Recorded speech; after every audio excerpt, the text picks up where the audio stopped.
Bonjour à tous, ravi de vous retrouver pour ce nouveau numéro des Glous et des couleurs d'Alain pour le marché des vins à Sens et sur Internet. Alors aujourd'hui, nous allons partir sur le domaine Dante à Saint-Chinian. Alors le domaine Dante, c'est un domaine qui est relativement connu chez nous, donc en Bourgogne et principalement dans le Chablisien. C'est un domaine qui est quand même très très important, hein, puisque il représente environ 135 hectares de vignes et pas loin de 900 000 bouteilles par an. Voilà, donc c'est un gros acteur vraiment du vignoble iconé. À la base, c'est donc un petit domaine dans les années 75, dans les années 80, et qui a grandi vraiment petit à petit. C'est une vraie réussite commerciale. Au-delà de ça, c'est des gens qui ont été à un moment assez visionnaires, qui sont partis dans le côté un peu technologie, modernisation, voilà, qui ont acheté pas mal de parcelles, qui se sont regroupés entre frères et qui ont vraiment réussi à créer à la fois une dynamique commerciale et à la fois une mécanique entre guillemets de vinification très performante, voilà, qui leur a permis de se développer et notamment de se développer beaucoup à l'export. Donc voilà, c'est un domaine qui est vraiment très connu. C'est un domaine aussi qui s'est fait remarquer parce qu'il a, à un moment donné, quasiment fait renaître le vignoble du Tonnerrois, hein, vignoble qui là aussi avait été un peu dévasté par la crise du phylloxéra et qui végétait un petit peu. Euh, donc en fait, eux, avaient vraiment trouvé à la fois le potentiel de ce très ancien vignoble et à la fois on réussit à vraiment le développer commercialement avec des vins qu'on a d'ailleurs parfois à la cave qui s'appellent donc c'est des cuvées qui s'appellent le Chevalier d'Éon qui sont des entre guillemets petites cuvées de chardonnay de pinot noir sur le Tonnerrois mais qui fonctionnent à merveille. Et ensuite donc voilà, maintenant ils ont des terroirs sur tous les grands crus chablisien, les Preuses, etc. Donc voilà, ils ont aussi une gamme vraiment très vaste. Donc voilà, c'est vraiment un gros acteur du chablisien. Sauf qu'aujourd'hui, donc vous l'avez remarqué, on va pas rester dans le chablisien, ni même dans Lyon, mais on va partir côté Languedoc. Alors là aussi, le domaine est relativement visionnaire. Ils ont détecté il y a déjà pas mal d'années qu'il y avait un potentiel immense dans le Languedoc, à la fois un potentiel pour faire de grands vins et à la fois un potentiel commercial. Donc voilà, donc ils ont investi vraiment il y a, je dirais, une quinzaine d'années, voire peut-être même une vingtaine d'années, euh, à Saint-Chinian.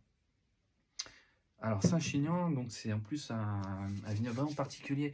Là, on est pas loin de, donc géographiquement, on est pas loin de Béziers, hein. On est vraiment autour de Béziers, on est à une quinzaine de kilomètres et on est sur un terroir très particulier. Alors pourquoi un terroir particulier?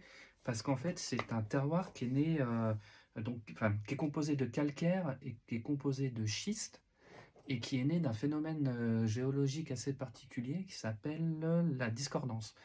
Donc vous pouvez, enfin, je vous invite vraiment à aller jeter un œil sur le site de Saint-Chinian, le site de l'appellation. Ils expliquent vraiment ce phénomène de manière très intéressante si vous êtes intéressé par la géologie.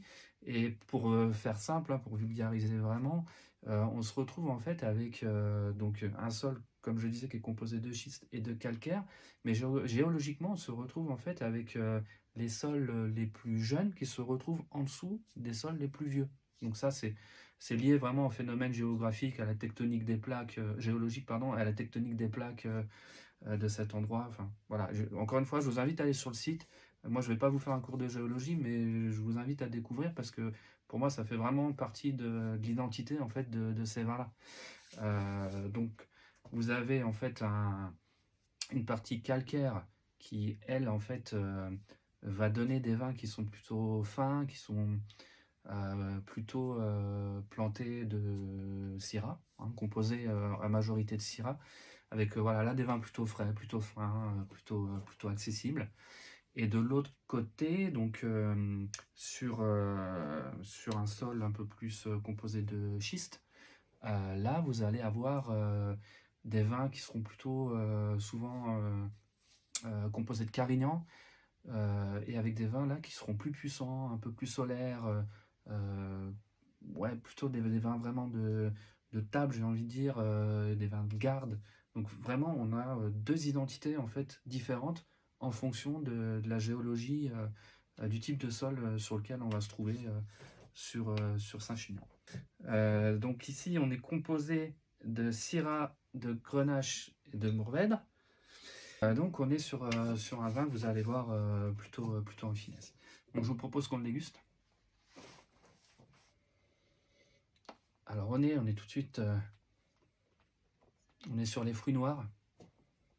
On a de cassis, de prunes, quelques épices aussi qui sortent du verre. Côté une note un peu légèrement chocolatée aussi, très agréable. Une note un petit peu de cuir aussi. Ce qui est étonnant puisque on est sur une cuvée qui n'a pas connu le fût. On est sur la cuve inox. L'élevage entre 12 et 18 mois suivant les millésimes, hein, ça va dépendre. Donc on est, voilà, c'est vraiment frais. On a une note aussi un petit peu minérale, une note un peu ferreuse, certainement liée au calcaire. Très agréable, c'est complexe, voilà, ça s'ouvre en plus dans le verre, voilà, le parfum évolue, c'est vraiment agréable, ça donne vraiment envie de goûter.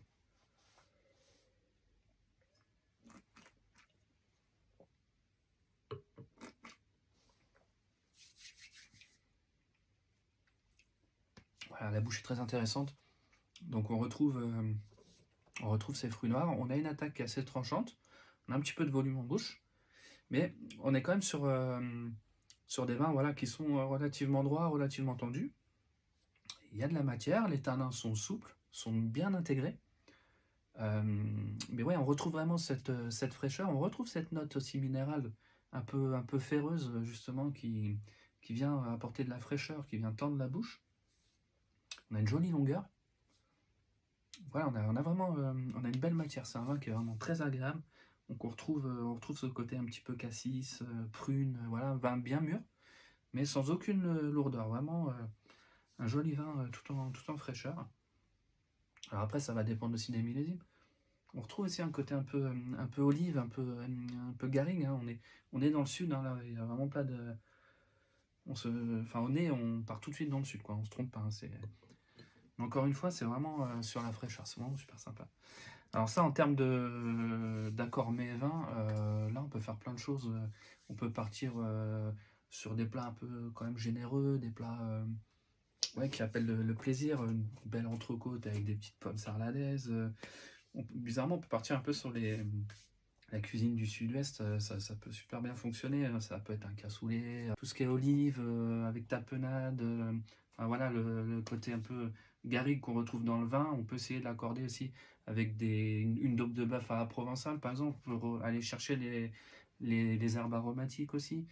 Voilà, on peut faire vraiment plein de choses, des plats puissants, on peut aller sur du cassoulet par exemple, on peut partir éventuellement sur une paella, enfin voilà, c'est vraiment des vins accordés avec des plats qui font plaisir, avec des plats simples, hein, pas forcément chercher des choses ultra complexes.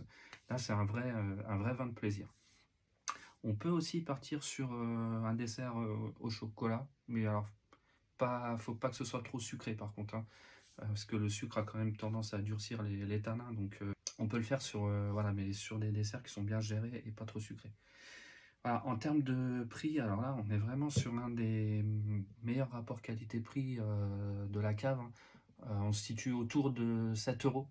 Donc voilà, cette qualité de vin à ce prix-là, c'est vraiment assez fantastique. Et là, c'est vraiment un marqueur du domaine Dante. Hein, je vous invite à passer à la cave, hein, on a pas mal de cuvées de chez Dante. Et vraiment sur les petites cuvées, entre guillemets, sur le petit rapport qualité-prix, ils sont vraiment très très forts. Après, ils ont aussi des belles cuvées, hein, à des prix un petit peu plus élevés, normal. Mais je les trouve vraiment très très bons sur ces petites cuvées. Voilà, écoutez, je vous invite à passer à la cave maintenant pour essayer de découvrir ces vins. Et moi, je vous dis à la semaine prochaine.